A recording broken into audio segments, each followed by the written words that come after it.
नमस्कार विद्यार्थियों, आज हम उपस्थित हैं संप्रदान कारक चतुर्थी विभक्ति में। और देखिए जो सूत्र है वो है स्लाग हुनुंग स्था सपाम गीप्स्यमानः।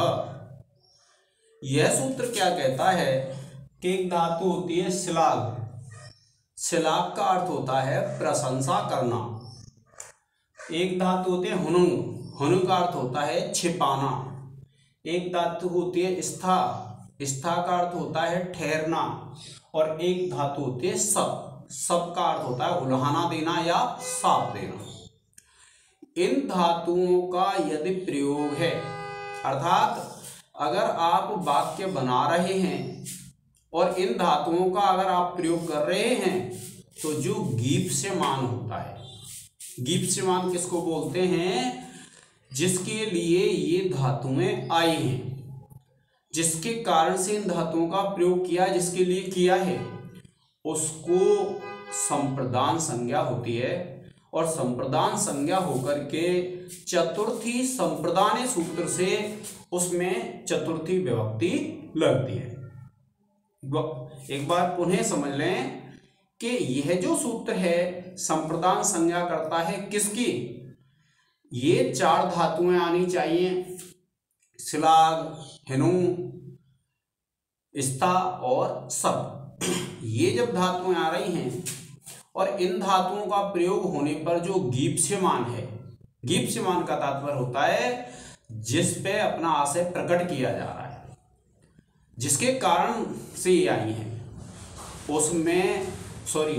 उसको क्या हो जाएगी? संप्रदान संज्ञा हो जाएगी। और संप्रदान संज्ञा होकर के चतुर्थी संप्रदाने एक सूत्र है जिससे संप्रदान कारक में चतुर्थी विभक्ति लगती है। ठीक है विद्यार्थियों, अब देखिए पहला वाक्य है, स्लाग धातु है और वाक्य है गोपी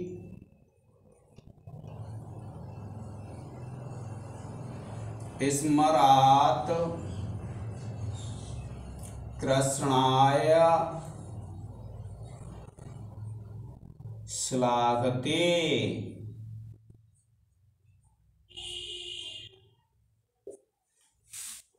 क्या है? गोपी स्मरात कृष्णाय श्लाघते। और इसका अर्थ है गोपी काम बस कृष्ण के लिए प्रशंसा करती हैं।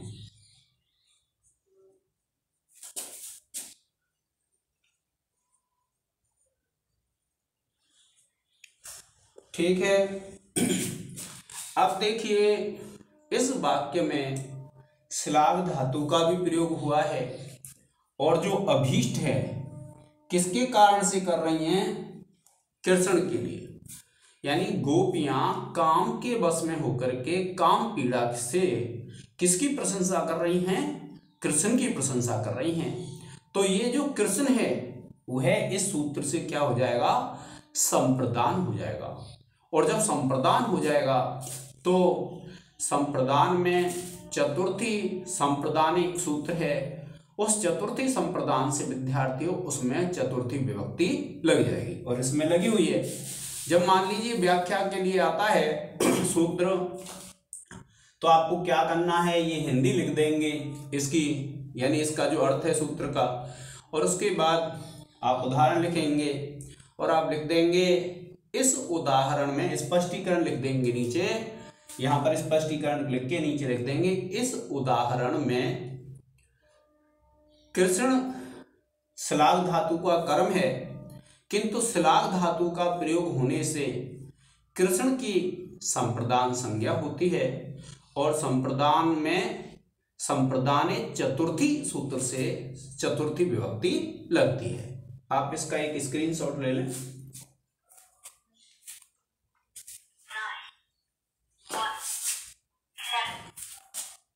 हेलो, हाँ। अब देखिए विद्यार्थियों, इसी प्रकार से जब हम इस धातु को नहीं लगाते हैं, दूसरी धातु को लगाते हैं, और दूसरी जो धातु है वो कौन सी है? हुनुंग। हुनुंग। अब हुनुंग जो धातु है, इसमें जो वाक्य बनेगा वह बनेगा आपका कि हनुते।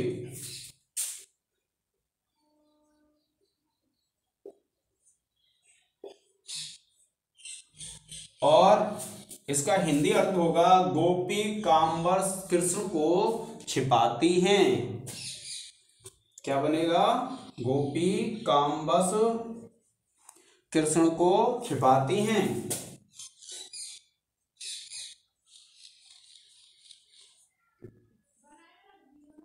ये है। तो अब देखिए, किसको? कृष्ण को। अब ये हनुते हैं। इस प्रकार से अगर आपको उदाहरण देना है तो हुनुंग जो धातु है, हुनुंग धातु को आपको क्या करना है कि ये जो हुनुंग धातु है, इस धातु में प्रयोग जब करेंगे तो आप इसका स्पष्टीकरण लिखेंगे। आप लिखेंगे कि इस वाक्य में हुनुंग धातु के प्रयोग में हुनुंग धातु का जो कर्म है वह कृष्ण है, किंतु हुनुंग का प्रयोग होने से कृष्ण की कर्म संज्ञान होकर के संप्रदान संज्ञा होती है, और संप्रदान संज्ञक में चतुर्थी संप्रदाने सूत्र से क्या होता है? चतुर्थी विभक्ति लग जाती है। आप इसका स्क्रीनशॉट ले लें।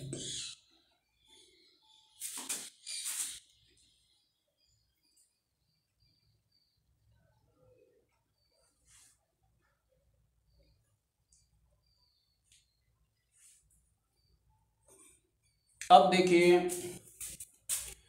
इसी प्रकार से एक धातु है हमारी, कौन सी? स्था। तो इसका बनेगा तिष्ठति, और कृष्ण के लिए ठहरती है।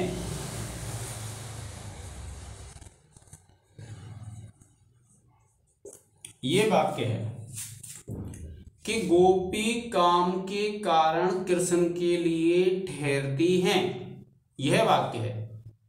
तो आपको क्या करना है? गोपी स्मरात कृष्णाय तिष्ठति। अब आप इस वाक्य का जब स्पष्टीकरण लिखेंगे, क्योंकि मान लीजिए इस सूत्र को लिख रहे हैं आप, इसकी व्याख्या कर रहे हैं और आपने उदाहरण दे दिया गोपी स्मरात कृष्णाय तिष्ठति, तो आपको क्या करना है कि ये जो स्था धातु है, स्था का है तिष्ठति, तो आप लिखेंगे इस उदाहरण में स्था धातु का कर्म कृष्ण है, किंतु स्था धातु के प्रयोग के कारण से कृष्ण की संप्रदान संज्ञा होती है, और संप्रदाने चतुर्थी सूत्र से, चतुर्थी संप्रदान सूत्र से संप्रदान संज्ञक में चतुर्थी विभक्ति का प्रयोग होता है। आप इसका एक स्क्रीनशॉट ले लें।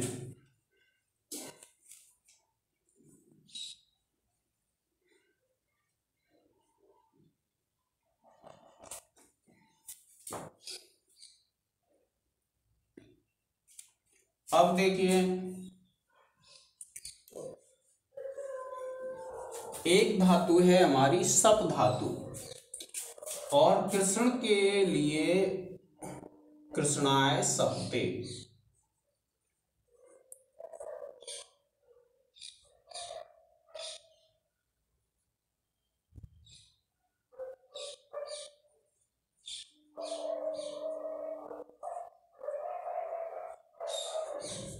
ये वाक्य है कि गोपी स्मरात कृष्णाय सपते, गोपी कामवश कृष्ण को उलाहना देती हैं। कौन सा वाक्य है? गोपी कामवश कृष्ण को उलाहना देती हैं, ये वाक्य है। तो देखिए आपको बताना है, जब आप इस वाक्य का उदाहरण का स्पष्टीकरण लिखेंगे तो आप लिखेंगे इस उदाहरण में जो सप धातु है उसका कर्म कृष्ण है, किंतु गीप्समान होने के कारण से कृष्ण की संप्रदान संज्ञा होती है और चतुर्थी संप्रदान सूत्र से उसमें चतुर्थी विभक्ति का प्रयोग होता है। ठीक है विद्यार्थियों, आप इसका एक स्क्रीनशॉट ले लें। आज के इस लेक्चर में इतना ही। जय हिंद, जय भारत।